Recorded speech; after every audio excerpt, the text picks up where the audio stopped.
We're back in Chicago live, one of the several major American cities where Verizon service went down today. The problem started around noon Eastern time. Tens of thousands of users nationwide couldn't get a signal. Many seeing SOS instead of bars on their phones. No word yet on what caused it, but Verizon says it is scrambling to fix the issue, and they apologized on social media.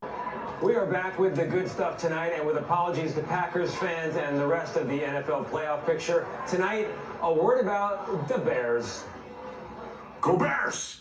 Go Bears! It's a long winter here when the Bears are bad, and the Bears have been bad for a long time. 15 years without a playoff win. 40 since the shuffle that followed the last Super Bowl victory. There they are. But walk into any bar in Chicago today, especially after last week's comeback win over the Packers. The Bears win it! And the winter doesn't feel so cold. We move on to next week. The job's not done. No one can really explain the magic. Not even Matt Butkus, son of Bears Hall of Famer Dick Butkus. It's good to be in Chicago when the sports teams are good. It's the best sports city in the world. He told me Coach Ben Johnson is part of it. Quarterback Caleb Williams is part of it. Chicago native Pope Leo, who cheered the Bears from the Pope-mobile, is part of it too. But it takes a whole city to be this good. Or should I say... And your eyes did not deceive you. Matt Butkus, on a snowy day here in Chicago, was wearing flip-flops and a t-shirt. No coat in sight. That's another day in America. I'm Tony DeCopo, live from Chicago. Chicago is known as one of the most segregated cities in America, with huge gaps between rich and poor and huge shifts in the quality of life that people live from one neighborhood to the next. All of that is bad enough. What it adds up to, though, is even worse.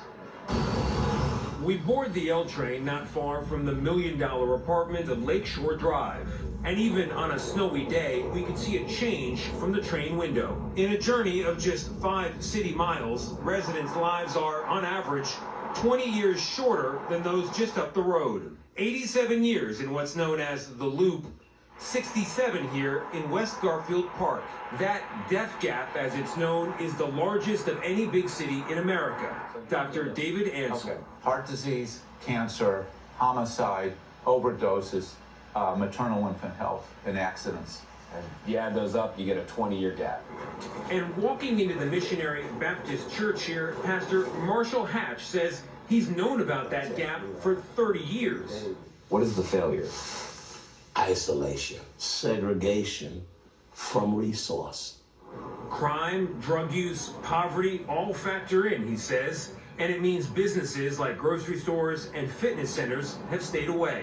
Why doesn't the government, the mayor, direct the police to sweep out all the drugs, sweep out all the guns, and then the money will come in and investment will flourish? I mean, ultimately, what you want to do is not about sweeping out people, but it's about redeeming people. For decades, Dr. Ansel says redemption for West Garfield Park has been delayed by a lack of interest and investment. Until now, his work with Rush Medical Center has led to the construction of a brand new wellness center. The pastor was telling us that this is the first major investment in this community since the days of Martin Luther King Jr. Yeah, it's shocking. This is one of the greatest shopping districts in Chicago. When he was assassinated, this neighborhood went up in flames, and there was no reinvestment. Is it a government problem? Yes. It is. Absolutely. We can't be a tale of two cities and be healthy and whole. And I think what we find out in communities like this, where some of the violence spills out, none of us are safe unless all of us are safe. And I think that's what we find out in a grand urban experiment like Chicago. We are joined now by Chicago Mayor Brandon Johnson, a Democrat, a former social studies teacher here in Chicago, as well as a former member of the Cook County Board of Commissioners. Mayor Johnson's been in office since 2023. Hey, thank you very much for joining me. Of course, thanks for having me, and Happy New Year. Thank you very much. I appreciate it. So you just saw that piece. This problem of the life expectancy gap is decades old, long predates you. Why hasn't government been able to step in and fix it? Well, first of all, it is a real problem, and we are working hard under my administration to address it. What is driving that life expectancy gap It's homicides and it's drug overdose, right? We've reduced homicides this last year by 30%. We've reduced drug overdose by 34%, a total of 40% reduction since I've been in office. I'm confident as we continue to do the work that's necessary to invest in these communities, we can improve the quality of life for all of Chicagoans. But you're someone who's lived here for your whole life. You live on the West Side now, and you're in public service. What is the explanation for residents who have known about this, as you just heard, for 30 years or more? You come along, you've got a plan. How come no one else fixed it already? Well, part of the problem is we've had leadership that has focused on neighborhoods like the Loop. And we've seen that at every level, whether it's local, state, the federal level. And unfortunately, not enough attention in neighborhoods like West Garfield Park or Austin, where I live on the west side of Chicago, or on the south side in neighborhoods like Inglewood.